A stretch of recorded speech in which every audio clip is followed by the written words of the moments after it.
Think about the last time you bought a dog leash. If you're like most pet owners, you probably walked down a pet store aisle, checked the price tag, liked the color, and looked for heavy-duty packaging. Those words printed on a cardboard sleeve don't actually require any proof. In the pet gear industry, labels like heavy-duty or tactical are usually marketing choices, not engineering facts. This diagram shows the core deception of pet product marketing. On the left, a manufacturer tests a single strand of nylon fabric and advertises that specific breaking point. But you don't walk a dog with a raw strand of nylon. You use a complete leash with moving parts, like the system on the right. By marketing the strength of the fabric alone, manufacturers sell an illusion of safety. They ask you to trust the material rather than examining how the actual assembled gear performs in the real world. To understand how this gear actually works, we have to evaluate a leash as a mechanical system. It is a chain made of fabric lengths, structural stitching, and metal hardware. This schematic shows a complete leash system under normal, static tension. But physics change the second a large dog lunges.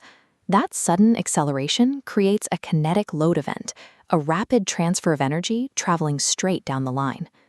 When we look at this sudden kinetic load, the failure points are almost never the fabric itself. The energy concentrates at the joints. The metal clips and the stitched connections take the brunt of the impact. If a company only tests the nylon rope, they actively hide the very places where the system is likely to snap under pressure. There is a different way to build and evaluate this equipment. Consider the approach taken with the Minnesota Dog Northbound leash. Looking at this image of the northbound leash, you can see specific design choices meant to address those hidden vulnerabilities. Instead of standard flat webbing and a flimsy clip, it relies on a thick braided rope and a reinforced locking metal carabiner. The design is only half the equation. The other half is testing the entire apparatus as a single unit. In a full system failure test, the fabric, the joints, and the clip are pulled simultaneously by an industrial machine until something physically breaks. This chart shows the mechanical tolerance of the northbound leash system during lab result. This focus on verifiable data is part of a broader regulatory transition currently moving through the pet gear industry. An international regulatory organization known as ASTM has a specific subcommittee, F15.05, actively developing standard WK94204. It is a new official safety specification for dog collars, harnesses, and leashes. This specification introduces defined performance requirements. For the first time, there will be repeatable lab testing conditions and comparable data across different brands. The consequence of this standard is clear. The era of buying a leash based solely on an untested claim printed on the box is coming to an end. A transparent, defined testing methodology changes what we look for when we buy. This visual demonstrates what happens when verified system testing becomes the norm. Simple claims about the strength of a nylon strap lose their credibility when placed next to a comprehensive mechanical data report.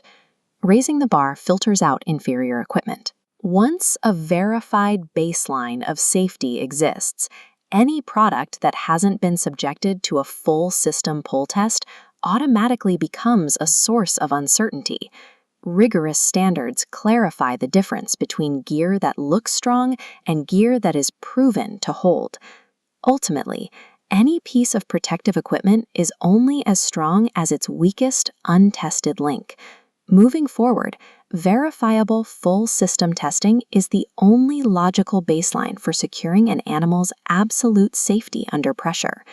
So the next time you need gear for your dog, stop asking if it looks tough on the shelf. Start asking how it was actually tested under load.